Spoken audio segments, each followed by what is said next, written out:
Hello dear students, welcome to magnet brains. मैं संचिता जैन आप सभी की सोशल साइंस एजुकेटर आज के सेशन में लेके आई हूँ आप सभी के लिए क्लास 9 की सामाजिक विज्ञान में ज्योग्राफी के चैप्टर नंबर 3 के most important question answer. Chapter number 3 का नाम क्या है? चैप्टर नंबर 3 का नाम है अपवाह, जिसको हम कई सारे पार्ट्स में पहले पढ़ चुके हैं। इसका पार्ट परिचय यानी कि चैप्टर का इंट्रोडक्शन जान चुके हैं। फिर उसके बाद 4 से 5 पार्ट में ये चैप्टर हमने बहुत अच्छे से कंप्लीट किया है। इसमें हमने अपवाह के बारे में जाना, अपवाह प्रतिरूपों के बारे में जाना कि नदियां कौन कौन सी आकृतियों को बनाते हुए बहा करती हैं। उसके बाद हमने भारत की प्रमुख नदियों के बारे में जाना। भारत की नदियों को भी क्षेत्र के आधार पर 2 प्रकारों में बांटा गया है। एक तो है हिमालयी क्षेत्र की नदियां और एक है आपके प्रायद्वीपीय भारत की नदियां। तो इन सारी नदियों को डिटेल में जाना है, जैसे कि सिंधु, गंगा, ब्रह्मपुत्र, महानदी, गोदावरी, कावेरी, कृष्णा, नर्मदा, ताप्ती। इन सारी नदियों को अपन ने डिटेल में जाना है। कहां से कौन सी नदी का उद्गम स्थान होता है, कहां से कौन सी नदी निकलती है, कहां तक जाती है, किस तरीके का अपवाह प्रतिरूप बनाती है, काफी सारी चीजें हमने जानी है। उसके बाद हमने नदियों का अर्थव्यवस्था में क्या महत्व होता है, नदी प्रदूषण क्या होता है, झीलें क्या होती हैं, भारत में कौन कौन सी झीलें कहां कहां स्थित हैं, ये सारी चीजें बहुत अच्छे से डिटेल में जानी है। उम्मीद है कि सारे लेक्चर्स आपने पहले के देख लिए होंगे। और हाँ जी, इसके बाद मैंने आपको एनसीईआरटी सॉल्यूशंस भी करा दिए हैं, मल्टीपल चॉइस क्वेश्चंस भी पूरे कंप्लीट करा दिए हैं। अब फॉर्मेट में बारी आती है मोस्ट इंपॉर्टेंट क्वेश्चन आंसर की। तो शुरू करने से पहले आप सभी से रिक्वेस्ट है कि जल्दी से जल्दी और ज्यादा से ज्यादा आज के सेशन को आप सभी लाइक कर दें और शेयर भी कर दें। जैसा कि आप सभी जानते हैं, मैग्नेट ब्रेन्स प्रोवाइड कराता है क्लास 6 से लेकर क्लास 12 तक के सारे कोर्सेस एकदम फ्री ऑफ कॉस्ट। जी हाँ, हाई क्वालिटी एजुकेशन के साथ CBSE board, UP board, MP board, Bihar board, Delhi board, Rajasthan board, इतने सारे बोर्ड के सिलेबस को पूरा कंप्लीट कराया जाता है। और हाँ, ये सारी चीजें आपको एकदम फ्री में एक ही सिंगल प्लेटफॉर्म पर फुली ऑर्गेनाइज्ड कोर्स के साथ कंप्लीट कराई जाती है। तो फिर भाई जल्दी से इसी बात पर चैनल को सब्सक्राइब भी कर दें, लाइक कर दें, शेयर कर दें, नोटिफिकेशन बेल आइकन को प्रेस कर दें, ताकि जैसे ही कोई भी वीडियो अपलोड होता है आपको तुरंत उस वीडियो की जानकारी मिल जाए और आप तुरंत वो वीडियो देख पाए। चलिए, इतनी सब बातें क्लियर, तो फटाफट से एक बार लाइक शेयर कर देना है और उसके लाइक और शेयर के साथ अपन शुरू करते हैं आज का ये session, geography chapter number 3 class 9 most important question answer. अब मोस्ट इंपॉर्टेंट क्वेश्चन आंसर किस फॉर्मेट में कराए जाएंगे तो वो भी देख लो भाई। मोस्ट इंपॉर्टेंट क्वेश्चन आंसर को जो है 3 पार्ट में कराया जाएगा, ठीक है। 3 तरीके के क्वेश्चन होंगे। एक होंगे आपके अति लघुत्तरीय प्रश्न, उसके बाद होंगे आपके लघुत्तरीय प्रश्न, और उसके बाद होंगे दीर्घोत्तरीय प्रश्न। और कितने कितने प्रश्न होंगे? तो 10 होंगे अति लघुत्तरीय प्रश्न, 5 होंगे लघुत्तरीय प्रश्न और 5 होंगे दीर्घोत्तरीय प्रश्न। इस तरीके से टोटल 20 क्वेश्चंस आपको कराए जाने हैं। ऑलराइट, तो फॉर्मेट समझ में आ गया कि किस तरीके से हम आज 20 मोस्ट इंपॉर्टेंट क्वेश्चन आंसर को करने वाले हैं। ऑलराइट, हाँ जी। और अगर आपको ई बुक्स और ई नोट्स की भी जरूरत है तो वीडियो के डिस्क्रिप्शन में उसकी लिंक दी है, वहां से आप प्राप्त कर सकते हैं। चलिए, तो शुरू करते हैं आज का ये सेशन पहले अति लघुत्तरीय प्रश्न के साथ। और देखो भाई, पूरा चैप्टर मैंने आपको पढ़ाया है, हर एक चीज आपने पढ़ी है। तो जितने भी क्वेश्चंस हैं उनके आंसर कौन देगा? आप देंगे। कैसे देंगे? कमेंट में देंगे। चलिए, तो शुरू किया जाए। देखो भाई, अति लघुत्तरीय प्रश्नों में पहला प्रश्न है, कौन सा प्रश्न है? कौन सा शब्द किसी क्षेत्र की नदी प्रणाली को दर्शाता है? अति लघुत्तरीय प्रश्न, प्रश्न नंबर 1 है, कौन सा शब्द किसी क्षेत्र की नदी प्रणाली को दर्शाता है? ऐसा कौन सा क्षेत्र है जो एक किसी क्षेत्र की नदी प्रणाली, रिवर सिस्टम को दर्शाता है? जल्दी से कमेंट करके बताइए। फटाफट इसका आंसर देना है, सभी को देना है। देखते हैं सबसे पहले किसका आंसर आता है। जल्दी से तेजी से आंसर करना है भाई। चेक किया जाए, देखा जाए किसने सबसे पहले आंसर दिया और क्या आपका आंसर सही है या नहीं। चलिए, तो देखें, अपवाह एक ऐसा शब्द है जो किसी क्षेत्र की नदी प्रणाली को दर्शाता है कि वहां बहने वाली नदियों का स्वरूप कैसा है। जैसा कि हमने अलग अलग अपवाह प्रतिरूपों को पढ़ा था। अलग अलग नदी के बहने का स्वरूप अलग अलग होता है क्योंकि वहां की स्थलाकृति अलग होती है। Alright, clear. चलिए क्वेश्चन नंबर 2 है, कौन सी नदी दक्षिण की गंगा के नाम से जानी जाती है? क्या पूछा गया है? दक्षिण गंगा, कौन सी नदी दक्षिण की गंगा के नाम से जानी जाती है? बताओ बताओ बताओ, जल्दी बताओ भाई। दक्षिण की गंगा यानी कि प्रायद्वीपीय भारत की वो नदी है, हिमालय की तो नदी है नहीं। हिमालय की नदियां भाई उत्तरी क्षेत्र में है क्योंकि हिमालय पर्वत उत्तरी क्षेत्र में है। तो कौन सी नदी दक्षिण की गंगा के नाम से जानी जाती है? जल्दी से कमेंट करके बताएं, तब तक अपन यहां पर भी देख लेते हैं। दक्षिण की गंगा के नाम से जानी जाती है गोदावरी। कौन सी नदी? गोदावरी नदी दक्षिण की गंगा के नाम से जानी जाती है। ऑलराइट, अब गोदावरी नदी निकलती कहां से है? जल्दी से बताएं भाई। गोदावरी नदी, एक बात तो क्लियर हो गई कि दक्षिण की गंगा है यानी कि प्रायद्वीपीय भारत की नदी है। इतनी बात तो क्लियर हो चुकी है, ठीक है। हाँ, तो अब निकलती कहां से है? गोदावरी नदी की हम चर्चा करें तो गोदावरी नदी जो है महाराष्ट्र से निकलती है, महाराष्ट्र राज्य से, महाराष्ट्र के नासिक से, त्र्यंबकेश्वर पहाड़ी से गोदावरी नदी निकलती है। कौन सी नदी? गोदावरी नदी। ये हो गया भाई महाराष्ट्र, ठीक है, महाराष्ट्र के नासिक और त्र्यंबकेश्वर पहाड़ी। कौन सी? त्र्यंबकेश्वर पहाड़ी से निकलती है। क्लियर हो गई बात। अब इसे दक्षिण की गंगा क्यों कहा जाता है? क्योंकि दक्षिण भारत में जितनी भी नदियां हैं, प्रायद्वीपीय भारत में जितनी भी नदियां हैं, उन सब नदियों में इस नदी की लंबाई बहुत ज्यादा है। ऑलराइट, क्लियर हो गई बात। बढ़ा जाए आगे तो चलो एक और सवाल है। आगे बढ़ने से पहले आप सभी से एक और सवाल ये है कि गोदावरी नदी की लंबाई कितनी है, जिस कारण उसे दक्षिण की गंगा के नाम से जाना जाता है? सवाल है आपसे, क्या सवाल है? गोदावरी नदी की लंबाई कमेंट करके बताना है, जल्दी बताना है। गोदावरी नदी की लंबाई कितनी है? ठीक, क्लियर। चलें आगे। चलिए अब देखें, तीसरा तिलक उत्तरी प्रश्न है, प्रायद्वीपीय भारत की दूसरी सबसे लंबी नदी कौन सी है? एक तो अपन ने जान लिया कि गोदावरी नदी है, जिसे दक्षिण की गंगा के नाम से जाना जाता है, जो कि महाराष्ट्र के नासिक से त्र्यंबकेश्वर पहाड़ियों से निकलती है। अब है आपसे सवाल कि प्रायद्वीपीय भारत की दूसरी सबसे लंबी नदी कौन सी है? तो जल्दी से बता दो कमेंट करके कि प्रायद्वीपीय भारत की दूसरी सबसे लंबी नदी कौन सी है। चलिए देखा जाए, प्रायद्वीपीय भारत की दूसरी सबसे लंबी नदी है कृष्णा नदी। कौन सी नदी? कृष्णा नदी। अब एक और सवाल है आपसे, ठीक है, कृष्णा नदी कहां से निकलती है? कृष्णा नदी कहां से निकलती है?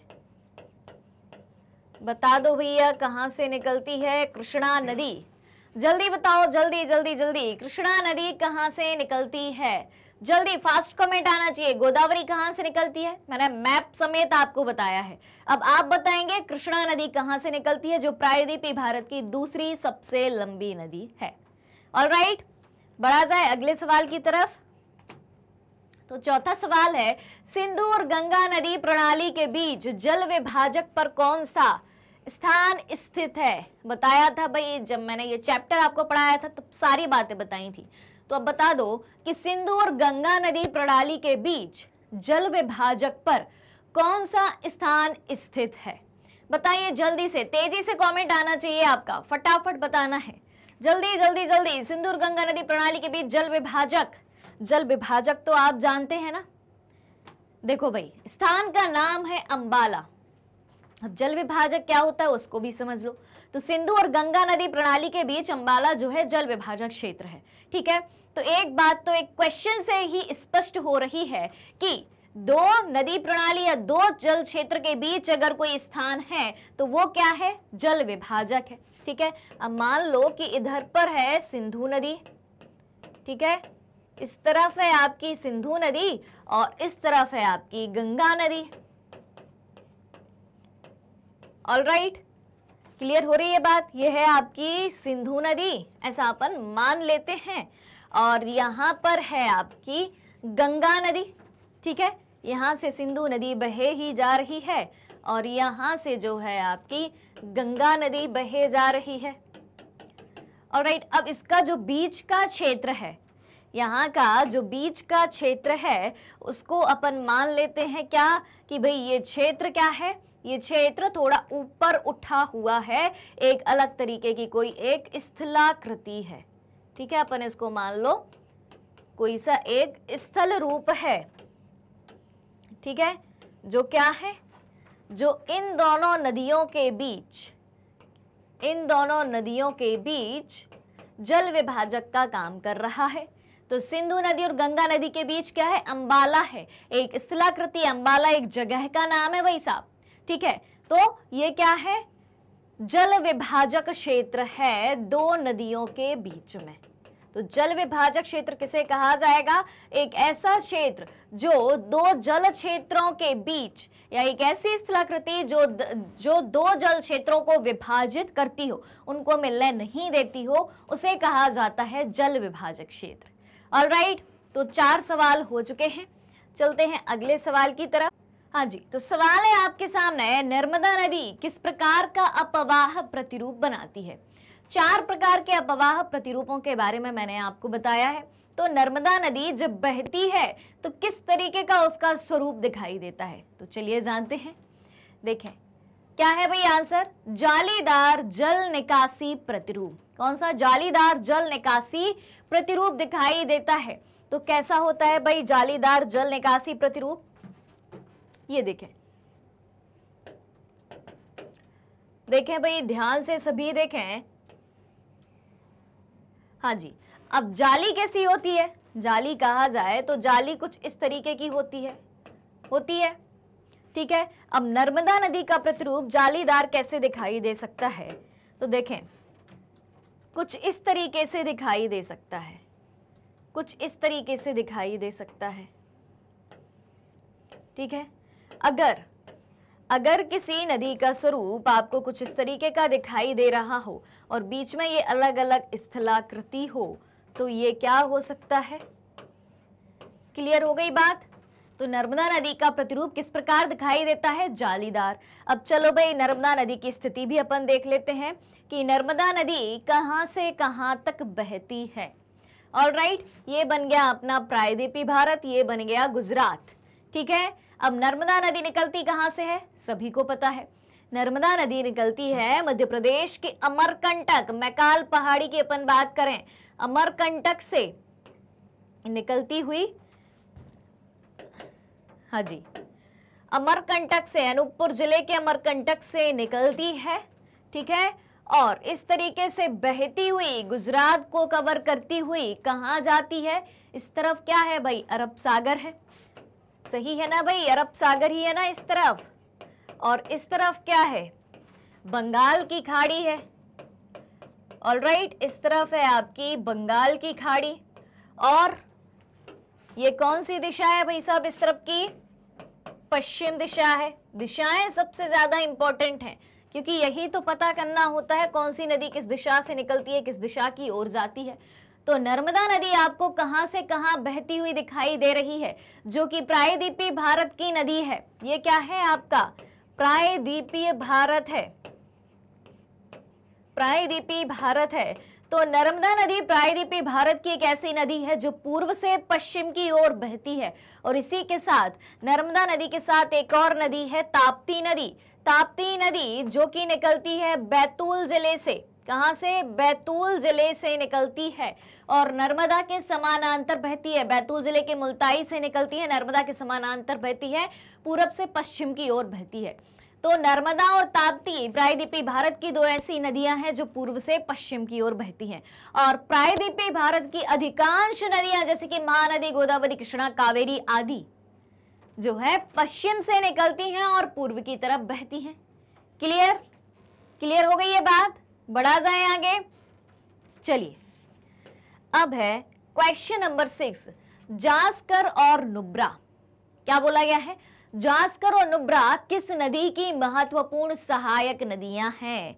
बताओ जल्दी से, जास्कर और नुब्रा। मैप में मैंने आपको बहुत अच्छे से बताया था, लोकेशन भी बताई थी। तो बता दो जास्कर और नुब्रा किस नदी की सहायक नदियां हैं? दो नदियों के नाम है, ये बताना है कि ये किस एक बड़ी नदी के टेरिटरी रिवर्स हैं। चलिए देखा जाए तो जास्कर और नुब्रा सिंधु नदी की हैं। ठीक है, कौन सी नदी? सिंधु नदी। अब भाई सिंधु नदी कहां से निकलती है, कोई बताएगा? सिंधु नदी कहां से निकलती है, कहां से होकर भारत में प्रवेश करती है और फिर किस तरीके से कहां जाती है? बता दो भाई जल्दी से, जल्दी। अच्छा ये बताओ, सिंधु नदी प्रायद्वीपीय भारत की नदी है या हिमालय क्षेत्र की नदी है? सबसे पहले तो ये बता दो, सिंधु नदी प्रायद्वीपीय भारत की नदी है या फिर हिमालय क्षेत्र की? जल्दी कमेंट आना चाहिए भाई। कहां की नदी है? हिमालय क्षेत्र की नदी है ना। तो सिंधु नदी जो है आपकी किस क्षेत्र की नदी है? ये है आपकी, हाँ जी, कुछ इस तरीके से अपन भारत को अभी हाल बना लेते हैं। ठीक है, तो कहां से निकल रही है सिंधु नदी? कहां से निकलती है? तिब्बत मानसरोवर झील के निकट। ये रहा भाई, इधर से ये नदी निकलना प्रारंभ करती है। ठीक है, और इस तरीके से इसके ऊपर का भाग जो है थोड़ा सा अपन को ऊपर से चौड़ा बनाना पड़ेगा, नहीं तो अपना लद्दाख जो है कट जाएगा। ऑलराइट, चलिए तो इस तरीके से जो है निकलती है, कहां से? मानसरोवर झील के निकट से निकलती है। ठीक है, और भारत में लद्दाख होते हुए प्रवेश करती है।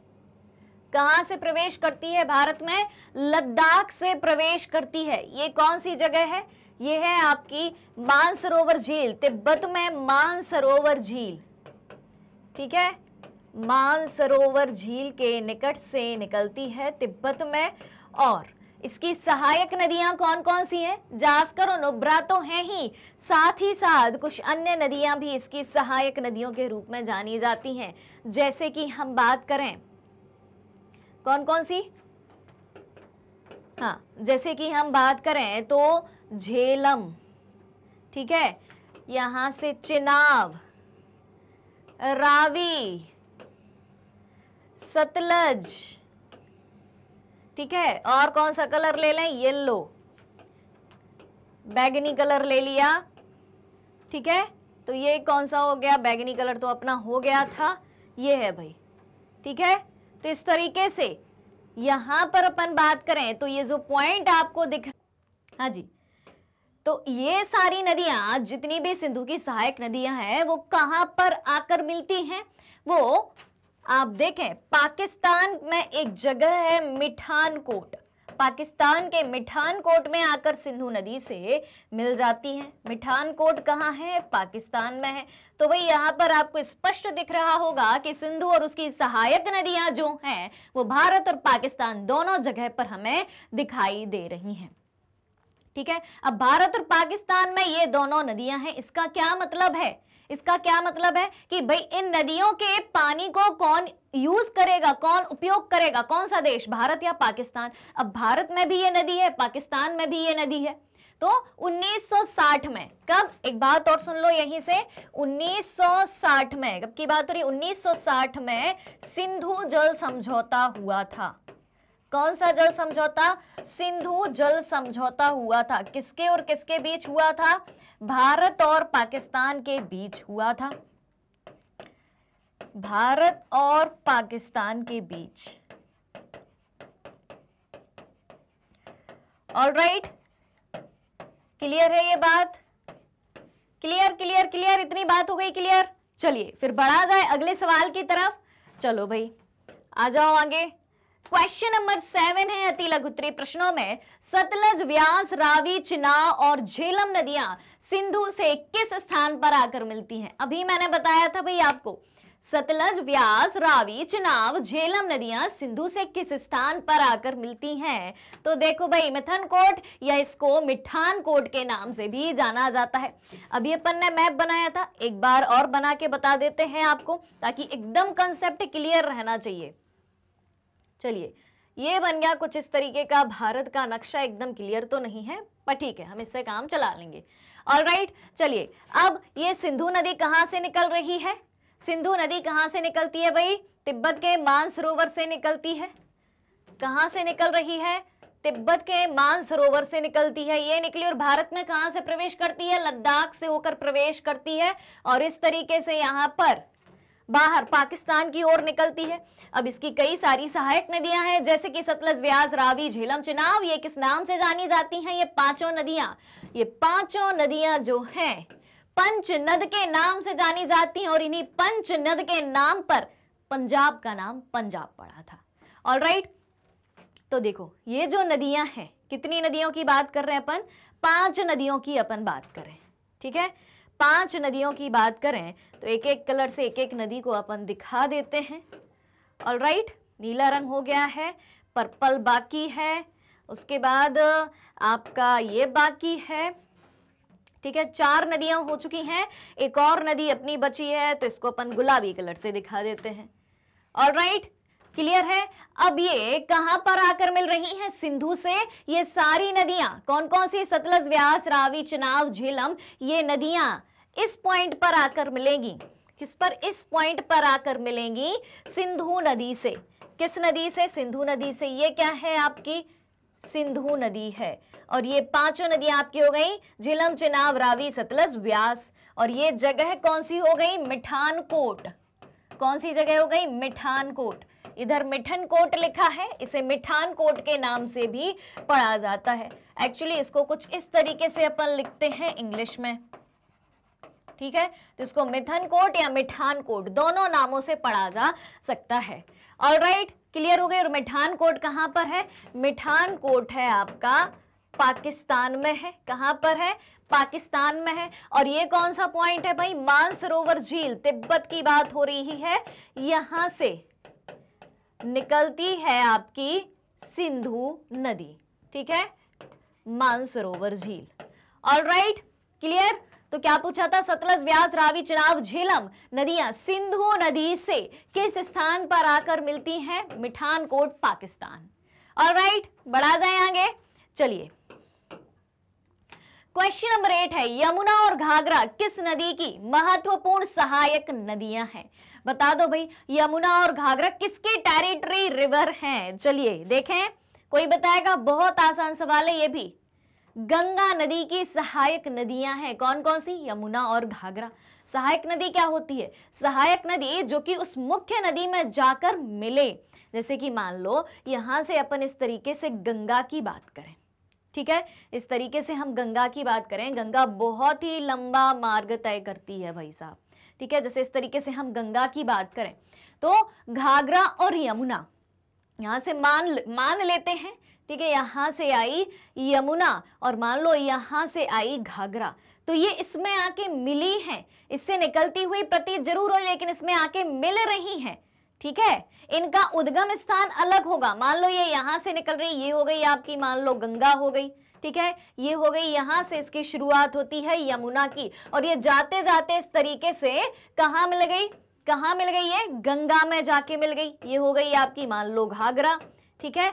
तो वे नदियां जो किसी मुख्य नदी में जाकर मिल जाती हैं उन्हें सहायक नदियां कहा जाता है। ऑलराइट, तो यमुना और घाघरा किस नदी की महत्वपूर्ण सहायक नदियां हैं? गंगा नदी की सहायक नदियां हैं। ऑलराइट, चलिए क्वेश्चन नंबर 9 की बात करें। सिंधु जल संधि 1960 के अनुसार भारत सिंधु द्वारा लाए गए कुल पानी का कितना प्रतिशत उपयोग कर सकता है? क्या पूछा है? सिंधु जल संधि 1960 के अनुसार भारत जो है सिंधु द्वारा लाए गए कुल पानी का कितना प्रतिशत उपयोग कर सकता है? सिंधु जल समझौता 1960 में हुआ, भारत पाकिस्तान के बीच हुआ था। अब सिंधु नदी भाई तिब्बत के मानसरोवर से निकल रही है, लद्दाख से भारत में प्रवेश कर रही है और फिर पाकिस्तान में भी जा रही है।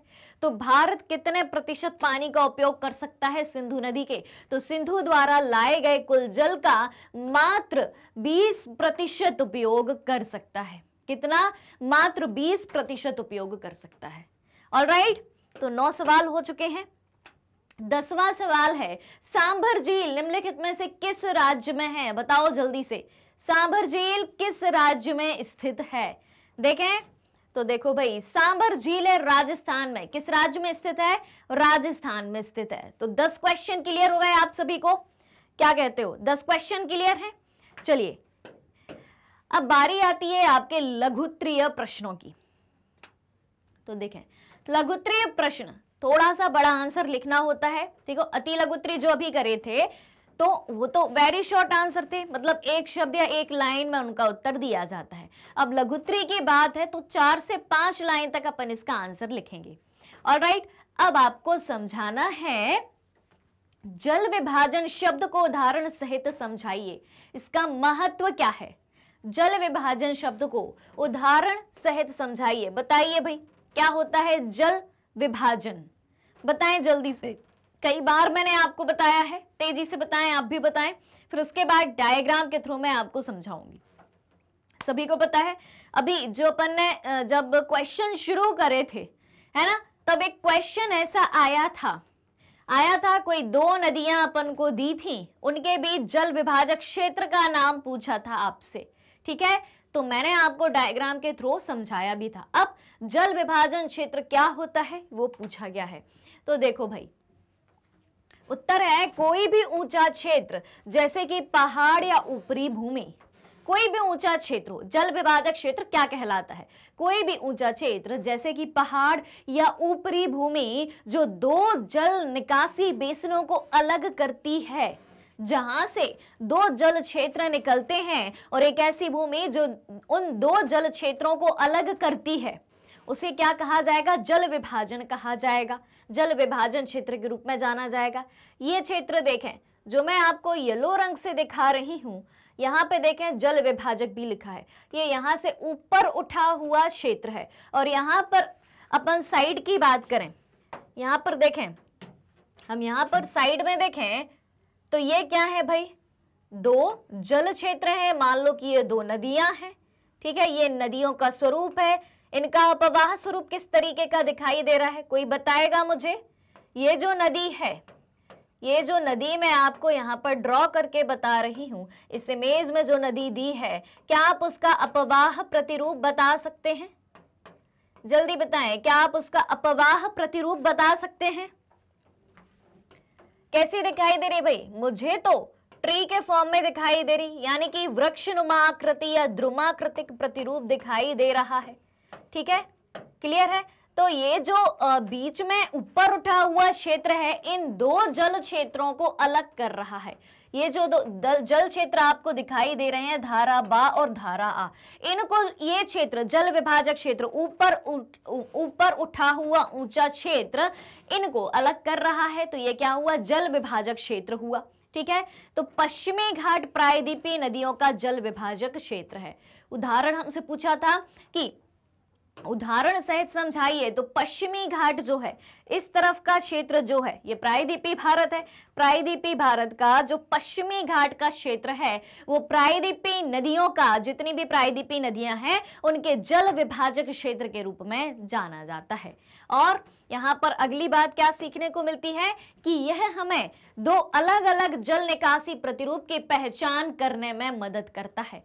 क्या बात कही गई है? ये जो जल विभाजक क्षेत्र है, 2 अलग अलग जल निकासी प्रतिरूप की पहचान करने में हमारी मदद करता है। ऑलराइट, क्लियर यहां तक की बात? बढ़ा जाए आगे। चलिए, तो 11 सवाल हो चुके हैं और 12वां सवाल है, जिसमें दूसरा लघुत्तरीय प्रश्न है, गंगा और गोदावरी नदी तंत्र के बीच अंतर बताइए। क्या पूछा गया है? गंगा और गोदावरी नदी तंत्र के बीच अंतर बताइए। तो देखें, गंगा नदी प्रणाली और गोदावरी नदी प्रणाली, गंगा नदी प्रणाली, गोदावरी नदी प्रणाली, इस तरीके से हमने एक टेबल बना ली। ओके, अब गंगा नदी कहाँ की नदी है भाई? सबसे पहले तो हमें यह ध्यान रखना पड़ेगा कि गंगा और गोदावरी किस क्षेत्र में बहा करती हैं, किस क्षेत्र में बहती हैं, किस क्षेत्र से निकलती हैं, कहाँ को जाती हैं। ठीक है, अगर ये सारी चीजें दिमाग में आ गई तो अंतर अपन ऑटोमेटिकली लिख देंगे। ठीक है, तो गंगा नदी हिमालय क्षेत्र की नदी है, गंगोत्री हिमानी से निकला करती है। तो सबसे पहला अंतर हम बता देंगे कि यह एक हिमालयी नदी है, क्योंकि हिमालय क्षेत्र से निकलती है, और गोदावरी प्रायद्वीपीय नदी है, क्योंकि प्रायद्वीपीय भारत से निकलती है। गंगा नदी प्रणाली, ये रहा आपका, हाँ जी, हिमालयी क्षेत्र का भारत, ठीक है, ऊपर का भारत, और ये रहा आपका प्रायद्वीपीय भारत। बस अब कहानी क्लियर हो गई होगी, ठीक है। अब देखें, गंगा नदी, गंगा हरिद्वार से पहाड़ों से निकलकर मैदानी इलाकों में आती है, बिल्कुल आती है, क्योंकि उत्तर भारत के मैदान का निर्माण कैसे हुआ है? गंगा नदी, ब्रह्मपुत्र नदी और सिंधु नदी तंत्रों द्वारा बहाकर लाई गई मिट्टी के निक्षेप से, जलोढ़ मिट्टी के निक्षेप से हुआ है। तो गंगा हरिद्वार से पहाड़ों से निकलकर मैदानों में प्रवेश करती है। और गोदावरी नदी कहां से निकलती है? महाराष्ट्र के नासिक जिले में निकलती है और पश्चिमी घाट की ढलानों से निकलती है। महाराष्ट्र के नासिक जिले की पश्चिमी घाट की ढलानों से निकलती है। फिर अगली बात कर देंगे हम किसकी? लंबाई की। तो गंगा नदी की लंबाई कितनी है? 2500 किलोमीटर से भी अधिक है। और गोदावरी नदी की लंबाई कितनी है? 1500 किलोमीटर। तो ये हो गई आपकी भारत की सबसे लंबी नदी, और ये हो गई आपकी दक्षिण भारत की सबसे लंबी नदी, क्योंकि इसे दक्षिण की गंगा के नाम से जाना जाता है। ठीक है, दक्षिण गंगा या दक्षिण की गंगा के नाम से जाना जाता है गोदावरी नदी को। 3 अंतर क्लियर? क्या क्या लिखना है? कहां की नदी है? ये हिमालयी नदी है, ये प्रायद्वीपीय नदी है। कहां से निकलती है ये बता दो। गंगा हरिद्वार से पहाड़ों से निकलकर मैदानी भाग में प्रवेश करती है, और ये महाराष्ट्र के नासिक जिले में पश्चिमी घाट की ढलानों से निकलती है। दोनों की लंबाई बता दो। इसकी लंबाई 2500 किलोमीटर से अधिक है, गोदावरी की 1500 किलोमीटर से अधिक है। गोदावरी को दक्षिण की गंगा के नाम से जाना जाता है। Alright, clear? 3 बातें कर ली अपन ने। ठीक, अब है आपका 13वां सवाल। क्या है 13वां सवाल? नदी प्रतिरूप क्या है? क्या पूछा गया है? नदी प्रतिरूप क्या है? नदी द्वारा निर्मित किन्हीं 4 प्रतिरूप के नाम बताइए।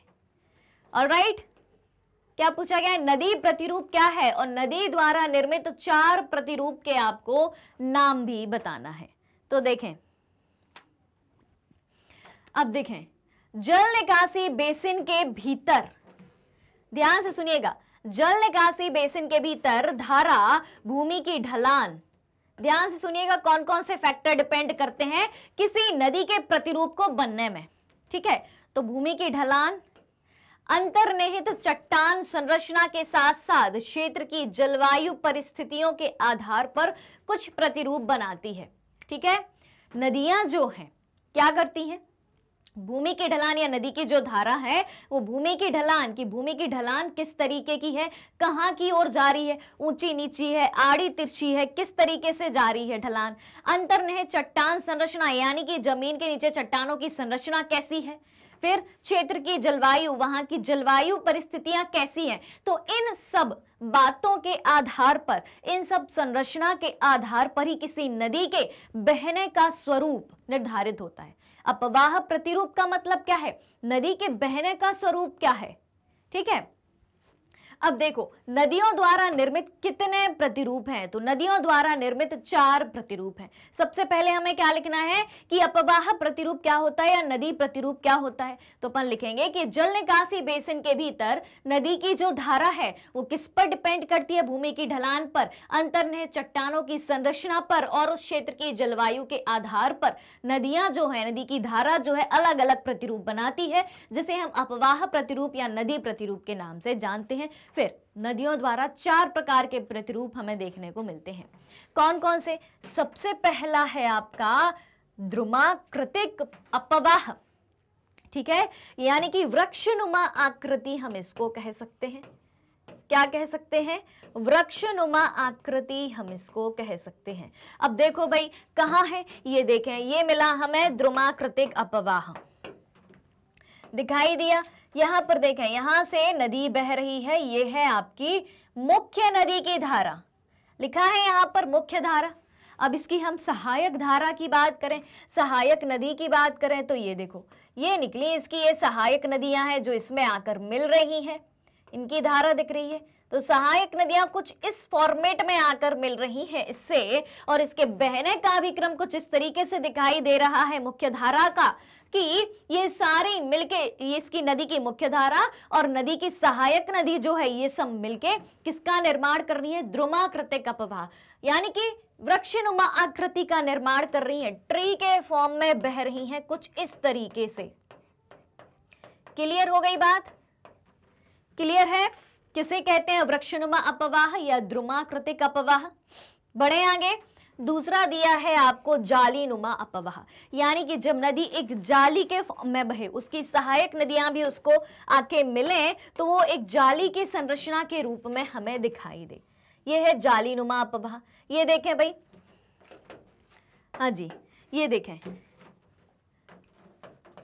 देखें ये जो आपको नदी दिख रही है, नदी ऐसी बही है, फिर यहां से इसकी ये देखें सहायक नदियां, ठीक है, कहीं कोई एक धारा इस तरीके से बह रही, कहीं कोई एक धारा इस तरीके से बह रही। क्यों बह रही? क्योंकि यहाँ पर बीच में जो चट्टानों की संरचना हमें दिखाई दे रही है, ये देखें, ये जो चट्टानों की संरचना है या भूमि की संरचना है या भूमि की ढलान है, वो कुछ इस तरीके से है, तो नदी को जहां से जगह मिलेगी वहां नदी अपना रास्ता बनाएगी। ठीक है, तो नदी को कैसी जगह मिल रही है? नदी को एक जाली नुमा जगह मिल रही है। ठीक है, जाली कैसी होती है भाई? जाली कैसी होती है? जाली कुछ इस तरीके की होती है।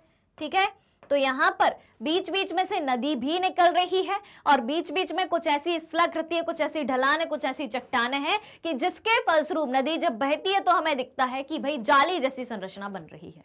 ऑलराइट, चलिए अब क्या है? अगला है आयताकार अपवाह।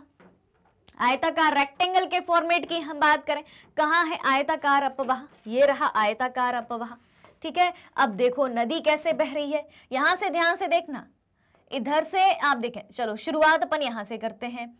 देखें यहां से शुरू हुई नदी, अब देखो ऐसी मुड़ी, ऐसी मुड़ी, एक आयत का फॉर्मेट कुछ इस तरीके से आपको दिखाई दिया, फिर उसके बाद फिर मुड़ी, मुड़ी तो कुछ इस तरीके की संरचना बन गई। ठीक है, फिर यहां से ऐसी मुड़ी तो फिर इस तरीके की संरचना बन गई, यानी कि इस तरीके की संरचना बनी। फिर देखें, ये देखें यहां से नदी दो धाराओं में बट गई और कुछ इस तरीके से बटी कि यहां भी हमें कुल मिला के आयत जैसी संरचना दिखाई दे रही है। यहां पर देखें तो यहां भी दिखाई दे रही है। तो ये क्या है? ये है आपका आयताकार अपवाह, यानी कि जब नदी कुछ इस तरीके के फॉर्मेट में बहती हुई हमें दिखाई दे। ऑलराइट, बात आई समझ में? अब है आपका अरीय अपवाह। अरीय को बोलते हैं अपन रेडिकल, या फिर कह सकते हैं चक्र के फॉर्मेट में हमें इसकी संरचना दिखाई देगी। कैसी दिखाई देगी? यहां पर देखें, ये जो है मध्य शिखर है। अब देखें यहां से नदी ऊपर से नीचे देखो अलग अलग धाराएं एक चक्र के फॉर्म में निकल रही, यानी कि चारों तरफ से धाराएं निकल रही हैं। ऑलराइट, क्लियर हो गई बात? तो किस तरीके का अरीय स्वरूप में हमें दिखाई देगा? आकार कुछ इस तरीके में दिखाई देगा। क्लियर? बढ़ा जाए आगे, चलिए अब देखें क्वेश्चन नंबर 14 है और चौथा लघु उत्तरीय प्रश्न है, 3 हिमालयी नदी प्रणालियों के नाम बताइए। क्या पूछा है? 3 हिमालयी नदी प्रणालियों के नाम बताना है और प्रत्येक की 2 सहायक नदियां बताना है। ठीक है, 3 हिमालयी नदी प्रणाली और हर एक नदी की कितनी? 2 टेरिटरी रिवर्स यानी कि सहायक नदियां बतानी है। चलिए अब देखें, 3 हिमालयी नदी प्रणालियां हैं, कौन कौन सी? सभी को पता है, सिंधु नदी प्रणाली, गंगा नदी प्रणाली और ब्रह्मपुत्र नदी प्रणाली। अब इनकी सहायक नदियां देख लेते हैं, बहुत ही आसान सा सवाल है। तो सिंधु नदी प्रणाली की सहायक नदी कौन सी है? सिंधु नदी की सहायक नदियां सतलज, व्यास, रावी, झेलम, चिनाब। दो लिखनी थी, अपन 3 याद कर लेते हैं कि 3 में से तो 2 याद आएंगी। वैसे तो सिंधु नदी प्रणाली की बात करें तो हमें 5 नदियों के नाम याद है, सतलज, रावी, व्यास, झेलम और चिनाब। तो यहां पर आप लिख लें ताकि आपको 5 नदियों के नाम याद रहे। ठीक है, झेलम और चिनाब। ऑलराइट, अब क्या है? गंगा नदी तंत्र है। गंगा नदी तंत्र की सहायक नदियां यमुना, घाघरा और गंडक। कौन कौन सी? यमुना, घाघरा और गंडक। अब ब्रह्मपुत्र नदी प्रणाली की बात करें तो देखें इसमें दिबांग, लोहित, कैनुला। कौन कौन सी नदियां हैं? दिबांग, लोहित और कैनुला। तो हमें 3 से 4 नाम याद रखने हैं ताकि पेपर में जितने भी पूछे जाएं, अगर 2 पूछे जाएं तो 4 में से 2 तो याद आ ही जाएंगे, 3 पूछे जाएं 3 याद आ जाएंगे, 4 पूछे जाएं बहुत अच्छी बात है, हमें तो चारों पता है। Alright, clear? चलिए अब है क्वेश्चन नंबर 15 है, नदी तंत्र को परिभाषित करें। नदी तंत्र को परिभाषित करें और सिंधु नदी की दो विशेषताओं का वर्णन करें। क्या पूछा गया है? नदी तंत्र को परिभाषित करें और सिंधु नदी की दो विशेषताओं का वर्णन करना है। तो चलिए जानते हैं क्या होता है नदी तंत्र और सिंधु नदी की दो विशेषताएं भी जान लेते हैं। चलिए तो देखें, नदी तंत्र की बात करें तो एक नदी अपनी सहायक नदियों सहित नदी प्रणाली कहलाती है या नदी तंत्र कहलाती है। प्रणाली या तंत्र एक ही बात है, शब्द अलग अलग है। तो हमसे पूछा नदी तंत्र क्या कहलाता है या नदी प्रणाली क्या कहलाती है, तो अपन लिख देंगे कि एक नदी अपनी सहायक नदियों सहित, यानी कि जो एक नदी है उसकी मुख्य धारा में अन्य नदियां जो आकर मिलती हैं, उन सहायक नदियों को मिलाकर एक नदी प्रणाली या एक नदी तंत्र का या प्रवाह तंत्र का निर्माण होता है। ठीक है, कैसे होता है देख लेते हैं। जैसे कि अभी अपन ने किसके बारे में पढ़ा था, सिंधु नदी तंत्र के बारे में पढ़ा था, राइट। तो अपन सिंधु नदी तंत्र को एक बार फिर से देख लेते हैं। ठीक है, ये देखें भाई, ये बन गई अपना ऊपर का हिमालयी भारत। अब सिंधु नदी कहां से आकर मिलती है इसमें, यानी कि सिंधु नदी कहां से निकलती है, यहाँ की हम बात करें तो ये मानसरोवर झील से निकलती है, लद्दाख से भारत में प्रवेश करती है, कुछ इस तरीके से पाकिस्तान तक ये पहुंचती है। उसके बाद इसकी सहायक नदियों की बात करें तो इसकी कई सारी सहायक नदियां हैं, कई सारी इसकी सहायक नदियां हमें देखने को मिलती हैं। ऑलराइट, चलिए हाँ जी, कुछ इस तरीके से एक और बची है, एक और है, अभी एक और है। चलिए ऑलराइट, तो ये सब इसमें आकर कहाँ मिल रही हैं, मिठानकोट के पास आकर इसमें मिल रही हैं। तो ये क्या बन गया, ये सिंधु नदी तंत्र बन गया कि ये तो हो गई सिंधु नदी मुख्य धारा हो गई। ये कौन सी धारा हो गई, ये हो गई आपकी मुख्य धारा। ठीक है, ये हो गई आपकी मुख्य धारा, और मुख्य धारा के साथ उस मुख्य धारा में अन्य जितनी भी नदियां आके मिलती हो तो उन सबका समूह क्या कहलाएगा, उन सबका तंत्र क्या कहलाएगा, वो प्रणाली क्या कहलाएगी, नदी तंत्र, नदी प्रणाली या प्रवाह तंत्र के नाम से जाना जाएगा। ऑलराइट, क्लियर हो गई बात। अब विशेषताओं के बारे में जानना है कि सिंधु नदी की विशेषताएं हमसे पूछी हैं। देखो भाई, तो अब सिंधु नदी कहां से निकलती है, कहां से निकलती है, एक विशेषता वो हो गई कि सिंधु नदी तिब्बत में मानसरोवर झील के पास से निकलती है। कहां से निकलती है, सिंधु नदी तिब्बत में मानसरोवर झील के पास से निकलती है। एक विशेषता, इसकी कुल लंबाई की बात करें तो इसकी कुल लंबाई 2900 किलोमीटर है। कितनी है, 2900 किलोमीटर। भारत और पाकिस्तान और तिब्बत जहां मानसरोवर से निकलती है, यानी जहां से शुरू होती है और जहां तक जाती है वहां तक की इसकी कुल लंबाई की बात करें तो कितनी है, 2900 किलोमीटर, 2900 किलोमीटर है। और यह दुनिया की सबसे लंबी नदियों में से एक मानी जाती है। दो विशेषताएं हो गई, एक बता दिया कहां से निकलती है, दूसरी बता दी कि इसकी कुल लंबाई कितनी है। अब तीसरी विशेषता देखें तो इसका अधिकांश भाग, यानी कि सिंधु नदी का अधिकांश भाग पाकिस्तान से होकर बहता है और कृषि गतिविधियों में सहायता करता है। क्या बात कहेगी कि इसका अधिकांश भाग पाकिस्तान से होकर बहता है और कृषि गतिविधियों में सहायता करता है। Alright, clear. चलिए, तो ये हो गई बात कि नदी तंत्र किसे कहते हैं और सिंधु नदी की विशेषताओं के बारे में। अब देखें, दीर्घ उत्तरीय प्रश्न चालू हुए हैं। 5 लघु उत्तरीय प्रश्नों की डील हुई थी, 5 हो गए हैं, 10 अति लघु उत्तरीय प्रश्न हो गए हैं। बचते हैं अब दीर्घ उत्तरीय प्रश्न, 5 बचने हैं, यानी कि 5 होने हैं। ठीक है, और टोटल इस सीरीज के 5 क्वेश्चन ही बचे हैं। तो इसमें 16वें प्रश्न की हम बात करें और पहले दीर्घ उत्तरीय प्रश्न की बात करें तो क्या है, जल विभाजन को परिभाषित करें।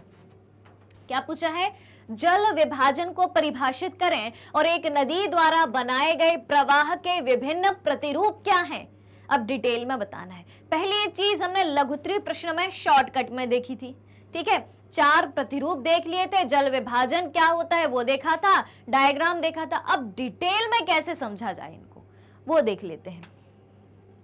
तो देखें, जल विभाजन किसे कहा जाता है, तो सबसे पहली बात आती है कि कोई ऊंचा क्षेत्र, कोई भी ऊंचा क्षेत्र जैसे पहाड़ या ऊपरी भूमि, ठीक है, पहाड़ या ऊपरी भूमि जो दो जल निकासी घाटियों को अलग करती है। क्या बात की? कोई ऊंचा क्षेत्र जैसे पहाड़ या ऊपरी भूमि जो दो जल निकासी घाटियों को अलग करती है, जल विभाजक कहलाती है। जैसा कि हमने एक डायग्राम में देखा था कि ये जो है एक ऊंची भूमि है कुछ इस तरीके की, और यहां से इसके दो जल क्षेत्र आजू बाजू से हैं। यहाँ पर क्या है? यहाँ पर जो है आपको कुछ नदियां दिखाई दे रही हैं, पानी का क्षेत्र है, और ये जो ऊंचा उठा हुआ क्षेत्र है वो कैसा क्षेत्र है? वो जल विभाजक क्षेत्र है। ऑलराइट, क्लियर है? तो 4 जल निकासी प्रतिरूप अपन से पूछे हैं, उनको भी देख लेते हैं। पहला है द्रुमाकृतिक अपवाह। द्रुमाकृतिक अपवाह यानी कि वृक्षनुमा आकृति। कैसी आकृति होगी? वृक्षनुमा आकृति होगी। ये देख लो भाई, ये देखो, ये गई इसकी मुख्य धारा और ये इसकी जो आजू बाजू से सहायक नदियां हैं, तो ये ट्री के फॉर्म में हमें दिख रही हैं। अब द्रुमाकृतिक अपवाह को डिटेल में समझते हैं। तो ये अपवाह वहां विकसित होता है जहां नदी चैनल इलाके की ढलान का अनुसरण करते हैं। इलाके की ढलान जैसी होगी, ठीक है, कुछ इस तरीके से होगी, कुछ साइड में जाएगी, कुछ इस तरीके से जाएगी। तो जैसी उस इलाके की, जैसी उस चैनल की, जैसे उस नदी चैनल की ढलान होगी, वैसा वहां पर वो नदी अनुसरण करेगी, यानी कि फॉलो करेगी उस रास्ते को और आगे बढ़ेगी। यह धारा अपनी सहायक नदियों के साथ एक पेड़ की शाखाओं जैसी दिखती है। कैसी? ये जो मुख्य धारा है नदी की, वो अपनी सहायक धाराओं के साथ, ये मुख्य धारा अपनी सहायक धाराओं के साथ, सहायक नदियों के साथ कैसी दिखेगी? एक पेड़ की शाखाओं के जैसी दिखेगी, इसलिए इन्हें डेंड्राइटिक नाम दिया गया है। कौन सा? डेंड्राइटिक, यानी कि वृक्षनुमा या द्रुमाकृतिक। क्लियर? चलिए अब दूसरी बात करते हैं। दूसरी बात है किस चीज की? जालीनुमा अपवाह की। जालीनुमा अपवाह, तो देखें, एक नदी जो अपनी सहायक नदियों से लगभग समकोण पर जुड़ती है। अब जालीनुमा अपवाह है, ये देखो, ये गई और ये सहायक नदियों से कैसी जुड़ रही है? यहां पर आप देखें तो एक समकोण पर जुड़ती हुई नजर आ रही है, जो कि एक जाली का निर्माण कर रही है। ये देखें, इस तरीके की जाली का निर्माण कर रही है। ठीक है, क्लियर है? अब है जहां कठोर और नरम चट्टानें एक दूसरे के समानांतर मौजूद होती हैं, वहां जाली जैसी संरचना बनती है। ये देखें, अब ये जो चट्टानें हैं, ध्यान से सुनिएगा, ये जो चट्टानें हैं, अब क्योंकि रास्ते में आने वाली चट्टान हो या ढाल हो, ठीक है, उसी के अनुसार उस नदी का प्रतिरूप बनेगा। तो यहां पर जो चट्टानें हैं वो एक दूसरे के समानांतर हैं। ठीक है, ये देखें, एक दूसरे के समानांतर हैं, इसलिए नदी को अपना रास्ता इसी के समानांतर दिशा में जहां से भी जगह मिलेगी वहां से काटकर अपना रास्ता बनाना पड़ रहा है। तो नदी भी कैसी दिखेगी? जाली जैसी दिखेगी। ऑलराइट, क्लियर हो गई बात? अब देखें, अब है अगला है आयताकार अपवाह। क्या है? आयताकार अपवाह। तो एक आयताकार जल निकासी प्रतिरूप, ध्यान से सुनिएगा, एक आयताकार जल निकासी प्रतिरूप दृढ़ता से जुड़े चट्टानी इलाके पर विकसित होता है। ये देखो, आयताकार प्रतिरूप कैसा दिखाई देता है आपको? ये देखें, ये देखें, ये देखें, कुछ इस तरीके की संरचना बनती हुई हमें नजर आ रही है। देखें भाई, क्या कहते हो? ये चौकोर जैसी संरचना बनती हुई नजर आ रही है, रेक्टेंगल का फॉर्म बन रहा है हर जगह से, यानी कि नदी जहां से भी अपना मार्ग बना रही है वहां पर से रेक्टेंगल के फॉर्मेट में गुजर रही है, आयत के फॉर्म में गुजर रही है। ऑलराइट, अब है अगला है अरीय अपवाह।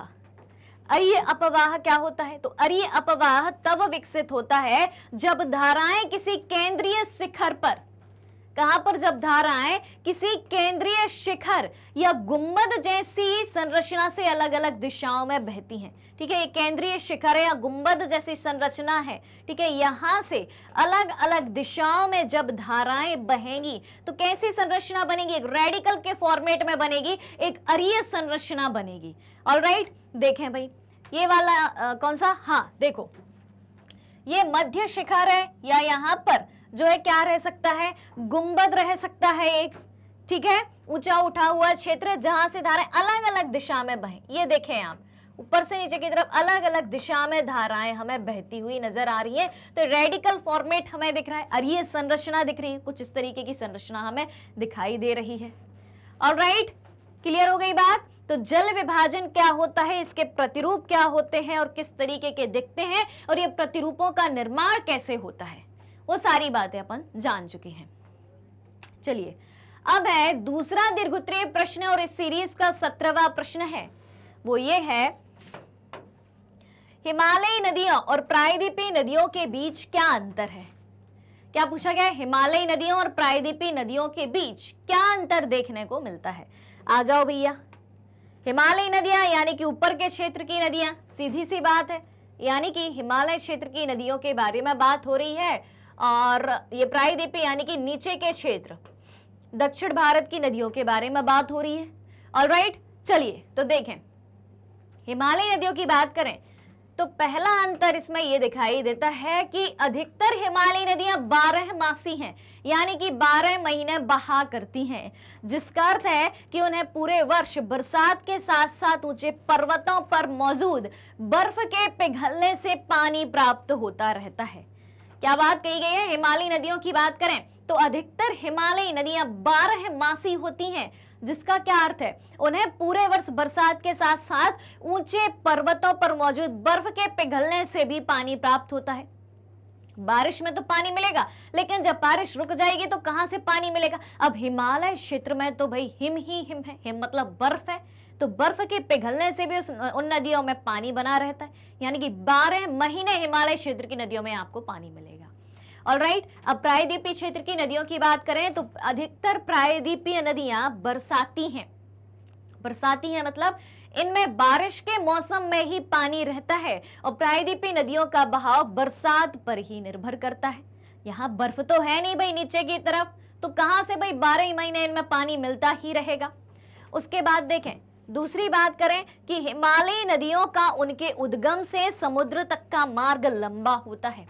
क्या बात की गई है, हिमालयी नदियों का उनके उद्गम से समुद्र तक, ठीक है। अब जैसे नदी जो है यहां से निकल के आई, समझने की कोशिश करिएगा डिटेल में, इधर ही समझा दिया जाए तो समझना, हिमालय क्षेत्र की नदियां ऊपर से निकलती हैं, और कोई भी नदी हो, ध्यान से सुनना, कंसेप्ट को समझना, कोई भी नदी हो, ठीक है, जाके कहां मिलती है, नदी का अंतिम जो है अंतिम बिंदु या उसका अंतिम लक्ष्य क्या होता है, समंदर में जाके मिल जाना। अब ऊपर तो समुंदर है नहीं, समुंदर नीचे है, तो हिमालय क्षेत्र की नदियों को ऊपर से नीचे तक लंबा रास्ता तय करना पड़ेगा, इसलिए इनका रास्ता लंबा होता है, ठीक है। यहां से नदी निकली और यहां तक पहुंचना है, यानी कि ऊपर से नदी यहां से निकलेगी तो उसको कहां तक पहुंचना है भाई, समुंदर तक पहुंचना है, लंबा रास्ता तय करना। और अगर प्रायद्वीपीय भारत की नदी है तो भाई ये लो मिल गया समुंदर इनको, इधर के इधर, बाजू के बाजू, तो इनका रास्ता लंबा नहीं होता है। तो प्रायद्वीपीय नदियों का उनके उद्गम से समुद्र तक का मार्ग छोटा होता है और छिछला होता है। ऑलराइट, क्लियर हो गई ये बात, बढ़ा जाए आगे। चलिए, 2 अंतर हो चुके हैं। अगला अंतर है हिमालयी नदियों का उद्गम स्थान पर्वत श्रृंखलाओं के उत्तर में है। जो हिमालय पर्वत श्रृंखलाएं हैं वहां के उत्तर में हिमालयी नदियों का उद्गम है, ठीक है। फिर उसके बाद प्रायद्वीपीय भारत की अधिकतर नदियां पश्चिमी घाट से निकलती हैं। प्रायद्वीपीय भारत की जो अधिकांश नदियां हैं कहां से निकलती हैं, यहां से, पश्चिमी घाट से। ये कौन सी दिशा है, आपकी पश्चिम दिशा है, और ये आपकी पूर्व दिशा है। ऑलराइट, बात आ गई समझ में। तो प्रायद्वीपीय नदियां कहां से निकलती हैं, पश्चिमी घाट से निकलती हैं, यहां से निकलेंगी और कहां जाएंगी, अधिकांश नदियां कुछ इस तरीके से बंगाल की खाड़ी में जाएंगी। क्लियर हो गई बात, ठीक है। और सिर्फ 2 ऐसी नदियां हैं जो पूरब से निकलती हैं और पश्चिम में जाती और अरब सागर में गिरती हैं। कौन कौन सी हैं वो, नर्मदा और ताप्ती। ऑलराइट, 3 बातें क्लियर। चौथा अंतर देखें, चौथा अंतर क्या है कि ये उत्तर के समतल मैदानों में बहती हैं, बिल्कुल बहती हैं। पर्वतों से आकर जो उत्तरी मैदान है, तो उत्तर का मैदान समतल है, वहां पर ये बहती हैं। सिंधु नदी तंत्र, गंगा नदी तंत्र, ब्रह्मपुत्र नदी तंत्र, इन्हीं नदी तंत्रों से मिलकर तो उत्तर के मैदान का निर्माण हुआ है, ठीक है। तो ये उत्तर के समतल मैदानों में बहती हैं और सिंचाई, खेतीबाड़ी एवं जहाजरानी उद्देश्यों के लिए ये नदियां बहुत ही महत्वपूर्ण हैं। ऑलराइट, अब प्रायद्वीपीय नदियों की बात करें तो प्रायद्वीपीय नदियां चट्टानी धरातल पर बहती हैं। कहां बहती हैं? चट्टानी धरातल पर बहती है, इसलिए वे ना तो जहाजरानी के लिए और ना ही सिंचाई के लिए उपयुक्त हैं। क्या बात की गई? प्रायद्वीपीय नदियां कहां से बहती हैं? चट्टानी धरातल पर बहती हैं, इसलिए वे ना तो जहाजरानी के लिए और ना ही सिंचाई के लिए उपयोगी हैं। ठीक है, अब देखो ये विशाल डेल्टा बनाती हैं। हिमालय क्षेत्र की जो नदियां हैं बड़े बड़े डेल्टा का निर्माण करती हैं और प्रायद्वीपीय नदियां छोटे डेल्टा बनाती हैं। ठीक है, क्लियर हो गई बात? तो ये 5 अंतर हो गए आपके हिमालयी नदियों और प्रायद्वीपीय क्षेत्र की नदियों में। ठीक है, पांचों बातें याद रहेंगी। आपको उद्गम बता देना है। ठीक है, आपको पानी की मात्रा यानी कि 12 मासी होती है, 12 मासी नहीं होती हैं। उसके बाद क्या बता देना है? ये समतल मैदानों में बहती हैं, ये चट्टानी धरातल पर बहती हैं, ये डेल्टा बनाती हैं, ये डेल्टा नहीं बनाती हैं। और यहाँ पर क्या देखा था? हाँ, इनके मार्ग की बात बता देंगे अपन कि हिमालय क्षेत्र की नदियां हिमालय क्षेत्र की नदियां ऊपर से रास्ता तय करती हैं और समुद्र तक जाती हैं, तो इनका रास्ता लंबा होता है। और प्रायद्वीपीय भारत की नदियों का रास्ता अपेक्षाकृत छोटा होता है क्योंकि उनके लिए समुद्र पास में है। ऑलराइट, चलिए अब देखें 18वां सवाल है, 12मासी और गैर 12मासी नदियां क्या है? क्या पूछा गया है? 12मासी और गैर 12मासी नदियां क्या है? कारण बताइए कि हिमालय क्षेत्र में 12मासी नदियां क्यों है? क्या पूछा गया है? 12मासी नदियां क्या है और गैर 12मासी नदियां क्या है? तो आपको सिंपल सी एक डेफिनेशन बता देनी है 12मासी और गैर 12मासी की। ठीक है, फिर कारण बताना है कि हिमालय क्षेत्र की जो नदियां हैं वो 12मासी क्यों है। अभी अपन ने जब हिमालय क्षेत्र की नदियां और प्रायद्वीपीय क्षेत्र की नदियों में अंतर जाने थे तभी अपन ने देखा था कि क्यों 12मासी होती। बस वही बात यहां पर लिख देनी है। तो चलिए लिखते हैं इसको भी। देखें 12मासी और गैर 12मासी नदियां क्या हैं? तो सबसे पहले परिभाषा पर गौर करते हैं। देखें 12मासी की बात करें तो वर्ष भर बहने वाली नदियों को 12मासी नदियां कहा जाता है। क्या बात कही गई है? वर्ष भर बहने वाली जो नदियां हैं उनको क्या कहा जाता है? 12मासी नदियां कहा जाता है। और पूरे वर्ष उनका प्रवाह कमोवेश एक समान रहता है। ठीक है, पूरे वर्ष उनका प्रवाह एक समान रहता है। कमोवेश यानी कि थोड़ा कम या ज्यादा, लेकिन अधिकांश प्रवाह एक समान ही रहता है। ठीक है, तो 12मासी यानी कि 12 वर्ष बहने वाली नदियां। ठीक है, उदाहरण के तौर पर हम बात करें तो गंगा नदी, ठीक है, क्योंकि हिमालय क्षेत्र की नदी है। उसके बाद गैर 12मासी नदी की हम बात करें, गैर 12मासी किसे कहा जाएगा? जो नदियां वर्ष भर नहीं बहती हैं क्योंकि उनमें 12 महीने पानी नहीं होता है, उन्हें गैर 12मासी नदियां कहा जाता है। ठीक है, ये कैसी नदियां होती हैं? ये मौसमी नदियां होती हैं, गैर 12मासी नदियां जो मुख्यतः बरसात के मौसम में ही बहती हैं और शुष्क अवधि के दौरान कम हो जाती हैं। यानी कि जब पानी की कमी हो जाती है, बारिश का मौसम चला जाता है, ठीक है, गर्मी आ जाती है या ठंड का मौसम रहता है, तो शुष्क मौसम में इनमें पानी का प्रवाह कम हो जाता है, पानी का बहाव कम हो जाता है। ठीक है, उदाहरण की बात करें तो स्वर्ण रेखा नदी, कोई भी नदी का आप उदाहरण इसमें ले सकते हैं प्रायद्वीपीय भारत की। ऑलराइट, अब क्या था? दूसरा पार्ट था कि कारण बताइए हिमालय क्षेत्र में 12मासी नदियां क्यों हैं। तो चलिए देख लेते हैं। कारण है कि हिमालय क्षेत्र की नदियां प्रकृति में 12मासी हैं क्योंकि इनके स्रोत क्या हैं? इनके स्रोत हिमालय के बर्फीले मैदानों, कहां है इनके स्रोत? हिमालय के बर्फीले मैदानों और ग्लेशियरों में हैं। ठीक है, क्योंकि हिमालय पर्वत श्रृंखला में जो भी बर्फ है वो पिघलकर इन नदियों में आकर मिल जाती है और वर्ष भर इनका प्रवाह बना रहता है। ठीक है, तो जो बर्फीले मैदान है और ग्लेशियर हैं वो पूरे वर्ष इन नदियों को, हिमालय क्षेत्र की नदियों को पानी की पूर्ति करते रहते हैं। Alright, clear? चलिए अब देखें झील क्या है, झीलें कैसे बनती हैं। तो देखो भाई साहब, झील क्या है, झीलें कैसे बनती हैं, चलिए तो देखते हैं, जान लेते हैं। तो झील पानी का वह क्षेत्र है जो चारों ओर से भूमि से घिरा होता है। झील किसे कहा जाता है? झील पानी का वह क्षेत्र है जो चारों ओर से भूमि से घिरा होता है, ठीक है। और ऐसी झीलें हैं जो ग्लेशियरों और बर्फ की चादरों की क्रिया के परिणाम स्वरूप बनती हैं। झील कैसे बनती हैं? ग्लेशियरों के फलस्वरूप बनती है, बर्फ की चादरों की क्रिया के परिणाम स्वरूप बनती हैं, जबकि अन्य का निर्माण हवा से, नदी की क्रिया से और मानवीय गतिविधियों से हुआ है, ठीक है। यानी कि कई प्रकार से झीलों का निर्माण हो सकता है। बर्फ के ग्लेशियर के पिघलने से हो सकता है, हवा से हो सकता है, ठीक है, यानी कि हवा के बहने की दिशा से हो सकता है, नदी की क्रिया से हो सकता है, मानवीय गतिविधियों से, क्योंकि जरूरी नहीं कि नदियां प्राकृतिक ही होती हैं, नदियां मानव निर्मित भी होती हैं। तो इस तरीके से कई प्राकृतिक कारणों से और मानव निर्मित झीलें भी होती, यानी कि प्राकृतिक और मानव निर्मित दोनों कारणों के फलस्वरूप झीलों का निर्माण होता है। उसके बाद देखें, कुछ झीलें विवर्तनिक गतिविधियों के परिणाम स्वरूप बनती हैं। उदाहरण के तौर पर हम देखें तो वुलर झील जो है जम्मू कश्मीर में है।